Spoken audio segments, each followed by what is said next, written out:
Hace unos años, entre los 95 y los 2000, el concepto de inversión se desarrolló a una velocidad exponencial, dando lugar a una nueva concepción o significado. Se pasó de entenderla como el acto mediante el cual se adquieren ciertos bienes con el ánimo de obtener unos ingresos o rentas a lo largo del tiempo, a una estrategia para ganar dinero en poco tiempo. En sus inicios, invertir hacía referencia al empleo de un capital en algún tipo de actividad o negocio con el objetivo de incrementarlo. Dicho de otra manera, consistía en renunciar a un consumo actual y cierto a cambio de obtener unos beneficios futuros y distribuirlos en el tiempo. Actualmente, invertir es un negocio. Ya no se trata de que lo que te sobre le saques un rendimiento, sino de mantenerte a costa de lo que se invierte. Tú tenías unos ahorros en tu entidad bancaria. Ellos los usaban para crear potencial económico a través de subvencionar empresas o actuaciones empresariales. Y éstas se comprometían a devolverlo dando a los bancos unos beneficios que luego se reflejaban en tu cuenta corriente. Ahora se invertía para vivir gratis a cambio de dar unas comisiones a los encargados de manejar tu dinero. Ya el concepto en sí hace en España unos 30 años que empezó una deriva lenta hacia una inversión de los roles. Antes, por tener tu dinero en una determinada entidad bancaria, te reportaban unos beneficios reales periódicos. Ahora pagas por ello. Con la difusión de las tarjetas de crédito vino el primer cambio importante para todos los usuarios de las mismas. ¿Qué ocurrió? Pues que de no cobrar nada por tenerlas o por sacar dinero de otra entidad, se pasó al robo encubierto que son las comisiones. Comisiones, bendita palabra para los intermediarios. En poco tiempo nos acostumbramos a que por cada cosa que habíamos de hacer para mover nuestro dinero, habíamos de pagar comisiones, hasta llegar a la demencial comisión de mantenimiento, uno de los abusos más descarados del mundo. Pasamos de prestar nuestro dinero al banco y cobrar por ello, a pagar porque ellos lo tuvieran. Claro, el embrión fue cuando se obligó a que toda nómina fuera ingresada en una entidad bancaria. Ello fue hace unos 40 y pocos añitos. Recuerdo que debía de tener yo 8 años cuando mi madre me contó que la razón era para que los ladrones no nos robaran el dinero de casa. Los bancos y las cajas nos lo custodiaban y lo garantizaban a todo riesgo, y encima nos daban algo.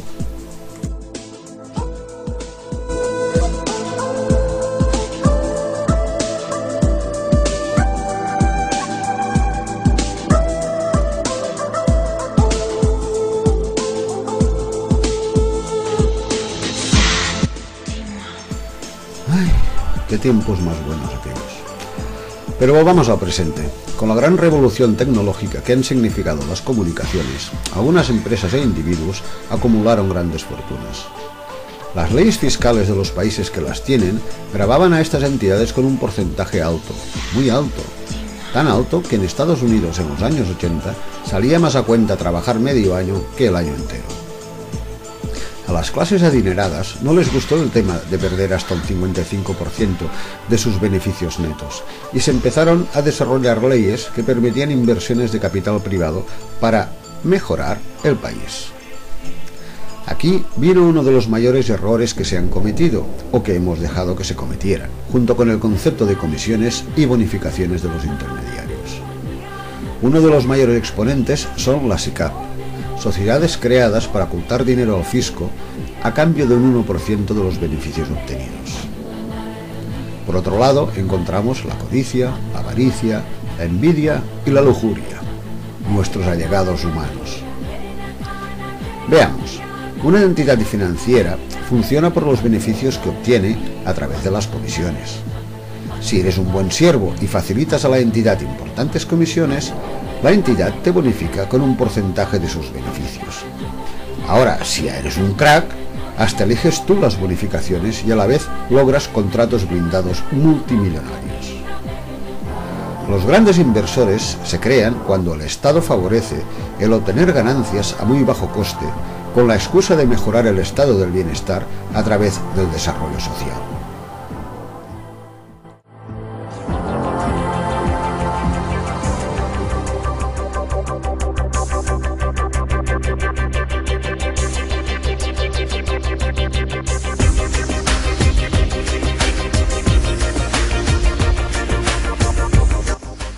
El comisionista o intermediario cumple con su deber moral e investiga las brechas legales para satisfacer la demanda de más dinero por dinero.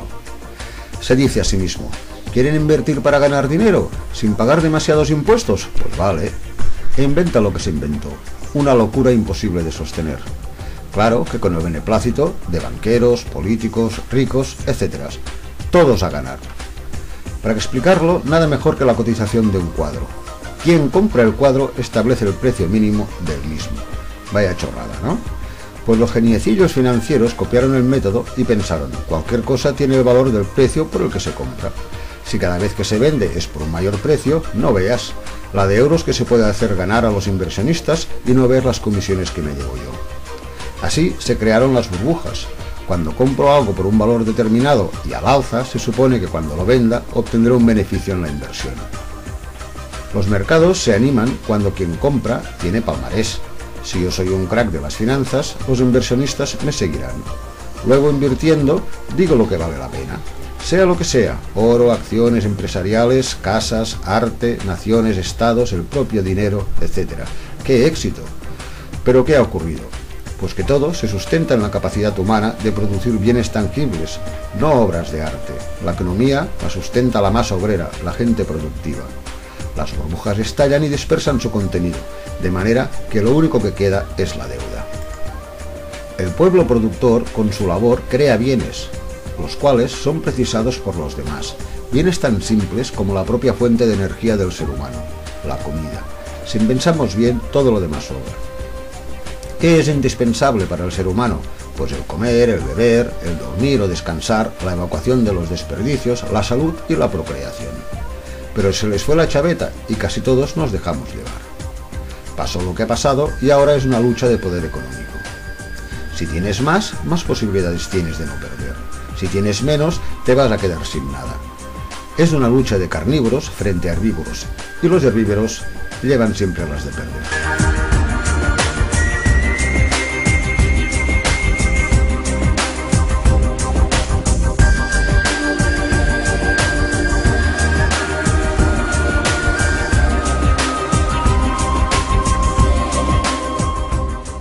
Hay otro tipo de burbujas que se han desarrollado junto con la inmobiliaria, y son las que afectan a los países.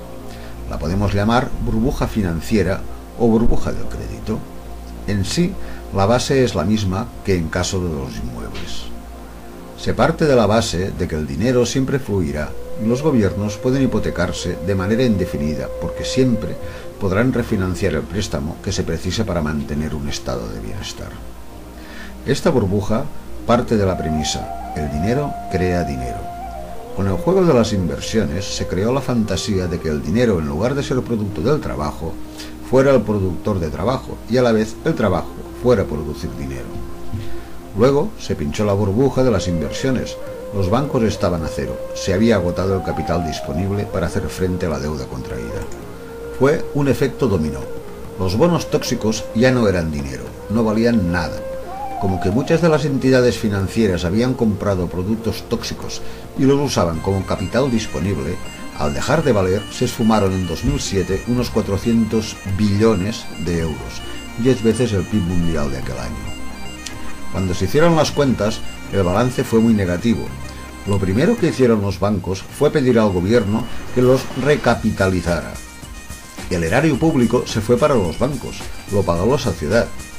No fue suficiente. Se cerraron los créditos, los países se dieron cuenta que también habían caído en la rueda. Pero el problema es que los gobiernos, para dar dinero a sus bancos, lo pidieron prestado a otros inversores, aumentando así la deuda interna y externa. El cese de los préstamos hizo aumentar el paro, con lo que el Estado percibía menos de lo esperado. Ello ya es grave de por sí, pero si le sumamos que el Estado ha falseado su balance económico, el resultado es una deuda inmensa, superiores varias veces al PIB anual del país. Economías pequeñas como Portugal o Irlanda pudieron paliar el primer golpe con aportación de dinero de la Comunidad Europea. Dinero que han de pagar los ciudadanos, pero que se pide por anticipado a inversores, es decir, se vende deuda. Es curioso ver que los mismos inversores a los que el Estado les dio dinero a través de sus bancos fueron los que compraron la deuda del Estado para mantener o a flote.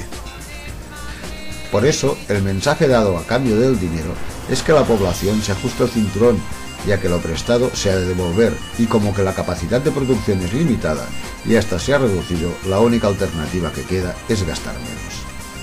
El pueblo ha de pagar los daños hechos por unos cuantos descerebrados y otros tantos codiciosos.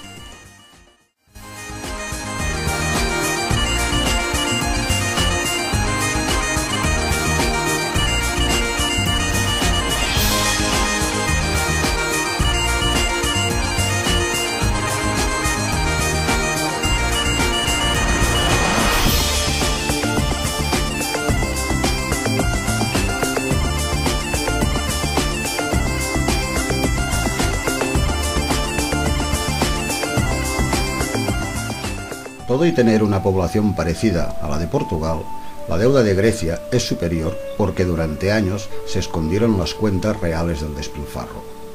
De todas maneras, tal y como van las cosas, Portugal no tardará en igualar a Grecia debido al abusivo tipo de interés al que está sometido, para poder pedir prestado para pagar sus créditos. Las calificaciones de riesgo se están amañando para que progresivamente los países europeos más débiles económicamente hablando precisen de ayuda del resto de la Unión Europea, ya que otro tipo de ayuda sale tan cara que es imposible devolver. Con ello, Europa empobrece y se endeuda hasta las cejas.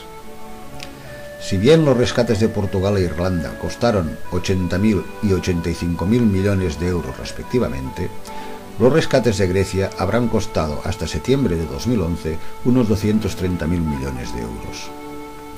Si Europa no se plantea y empieza a legislar sobre lo que ha de valer la deuda, España o Italia podrían precisar un rescate, ya que cada vez que las agencias yanquis evalúan el riesgo de inversión de estos dos países, lo hacen a la baja, con lo que cada emisión de deuda se paga más cara. En concreto, un primer rescate de España costaría unos 800.000 millones de euros y uno de Italia costaría más de 1 billón de euros. Dichos rescates debilitarían a Francia y las agencias están preparadas para que cuando llegue el momento su riesgo aumente, con lo cual su deuda empeoraría por culpa de los intereses. El objetivo es que cuando Europa esté hundida, el capital privado y algunos países como China serían sus dueños. Queda claro que la solución es simple y depende de la voluntad del poder legislativo. Ya en el vídeo Grecia, el inicio del fin, expongo lo simple que es la solución. El poder legislativo, los gobiernos, han de romper con el poder económico. Ello lo lograrán si dejan de seducirse por la codicia y ponen en su sitio a los grandes ladrones del siglo XXI, en lugar de aceptar dirigir al pueblo hacia la miseria y el esclavismo moderno. Hay que reaccionar a tiempo. Aún estamos a tiempo de reaccionar.